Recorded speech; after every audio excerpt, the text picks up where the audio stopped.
Now check out how cool this is. This has been installed just for the water preparation for a couple of saltwater aquariums that are inside. Very simple design, very effective. But what's going on here is, do you want to have it explained, Brad? Yep, so inside there's a 4-stage aquatic life RODI unit, and that fills the larger of the 2 reservoirs with RO. There's the equipment to install in there will be 2 Neptune DOS water changes and a couple of more pumps. So currently there's a Neptune PMUP in the water in the RO unit, which is connected to the ATO for the tank inside. There'll be a second one of those be installed for the new tank that's going inside as well. And then the 2 DOS units will be set up with for the smaller reservoir. From the apex, I'll turn the fill pump on and start the cycle. That'll fill with RO water. Optical sensors will stop it when it's full. Mixing pump will turn on.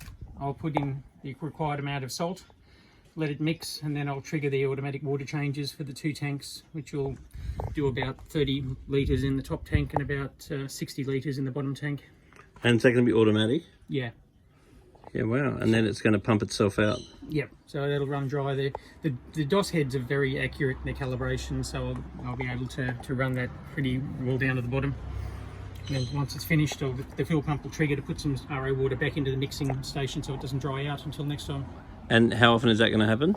At the moment I'm changing water every 6 weeks, so I just do a 15% water change every 6 weeks, so around about that. Not sure how long I'll let the AWC run for, whether I just do it over a day or if I spread it over a couple of days. I'm just got to play with all of that first. Very cool. You used to have a similar system set up via Aquatronica years ago, and I had one of my staff members look after it for me. And then when he left, I took one look at the manual and then I went back to filling it up myself. But it's getting much more simple these days than it was those days. Well, the beauty of this is it just avoids a lot of manual lifting. I've also got a couple more optical sensors and solenoids which I'll use to fill the RO. At the moment I turn the tap on manually once every few weeks, but once I install the solenoids it'll just be left on permanently. It'll turn on when it's halfway full and it'll turn off when it's 100% full. So the only thing you're responsible for is the salinity? Correct. Wow.